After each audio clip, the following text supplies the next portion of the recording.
সম্প্রতি বিবিসি একটা রিপোর্ট করেছে, যে রিপোর্টে বলা হচ্ছে যে বাবরি মসজিদে এই রায়ের ফলে হিন্দুত্ববাদী যে সংগঠনগুলো আছে তারা অলরেডি বলছে এবং তারা উৎসাহিত হচ্ছে যে সারা ভারতবর্ষে আরও বেশ কিছু মসজিদ আছে যেগুলো মন্দিরের খুব পাশাপাশি স্থাপন করা হয়েছে, বা অনেকে দাবিও করছে যে এই সমস্ত মোগল আমলের মসজিদ, বিভিন্ন মন্দির ভেঙে করা হয়েছে, তারা এগুলো উচ্ছেদের দাবি অলরেডি তুলছে।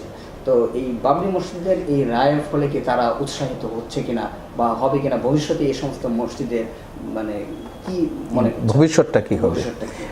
দেখেন, এই যারা এই কাজগুলো করেছে বাবরি মসজিদের এবং সাম্প্রতিক সময়ে যে রায়টি হলো, রায়ের পরিপ্রেক্ষিতে এই নেতৃবৃন্দ যারা বিজেপি এবং রাষ্ট্রীয় স্বয়ংসেবক সংস্থা মহাসভা, হিন্দু মহাসভা, এরা কিন্তু প্রত্যেকেই বলছে যে অযোধ্যাতে যেটা হলো এটা হলো একটা ঝাঁকি দেয়া হলো, এটা ঝাঁকি দেওয়া হলো। এবং ভারতের বিশেষ করে তারা কাশী, বেনারস, মথুরা এগুলোর কথা উল্লেখ করেছে যে এগুলো এখনও বাকি।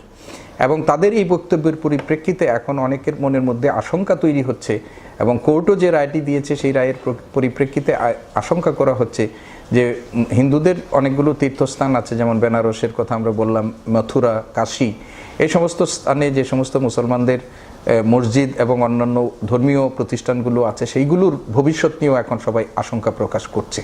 এবং এটা কোনো অমূলক বিষয় না, কেননা আমরা ভারতের সংবিধানের গ্যারান্টি সত্ত্বেও অযোধ্যা বাবরি মসজিদ কিন্তু রক্ষা হয়নি। ফলে এই যে 92 সালে যেটা ধর্মীয় উপাসনালয় আইন যেটা প্রণয়ন করা হয়েছে, সেটি পরবর্তীতে এই সমস্ত প্রতিষ্ঠানকে রক্ষা করতে পারবে, এটার ব্যাপারে যথেষ্ট সন্দিহান আমরা। এবং আশঙ্কা ভারতের মুসলমানরা যেরকম করছে, বিবেকবান মানুষ যেরকম করছে, আমরাও কিন্তু এরকম একটা আশঙ্কা করছি। যদি অবস্থা এইভাবে চলতে থাকে এবং ভারতে যদি রাষ্ট্রীয় ক্ষেত্রে এই যে বিজেপির মতো উগ্রবাদী সংগঠন যদি ক্ষমতা থেকে যদি পট পরিবর্তন না হয়, তাহলে আমাদের জন্য বা যে আশঙ্কা, সেই আশঙ্কাটা অমূলক বলে উড়িয়ে দেওয়ার কোনো অবকাশ থাকছে না। আর একটা জিনিস আমরা বলছেন যে ভারতে তো হিন্দু মুসলমান দীর্ঘদিন ধরে আমরা পাশাপাশি বসবাস করছে, শতাব্দীর পর শতাব্দী তারা বসবাস করে আসছে, এবং বলার অপেক্ষা রাখে না মুসলমানরা ভারতে বহিরাগত, এবং এই রকম বহিরাগত বহু শক্তি ভারতবর্ষে আসছে। ব্রিটিশরাও তো বহিরাগত শক্তি আসছে। তারপরে আপনি বাংলা শাসন করেছে হিন্দু সেনরা, তারা এসে এখান থেকে আমাদের ভূমিপুত্র পালদেরকে বিতাড়িত করেছে। সেনরাও এসছে আপনার কর্ণাট অঞ্চল থেকে এসেছে, এবং তারা এসে আমাদের দীর্ঘদিন বাংলা শাসন করেছে।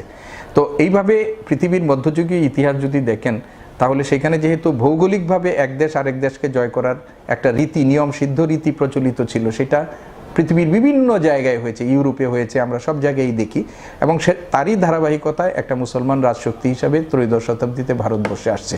এবং দেখেন, মুসলমানরা আসছে কিন্তু তুর্কিদের হাত ধরে, আরব মুসলমানরা কিন্তু এখানে আসে না। এবং তুর্কিদের একটা ঐতিহ্য আছে যে তারা কিন্তু ধর্মীয় দৃষ্টিকোণ থেকে খুবই উদার।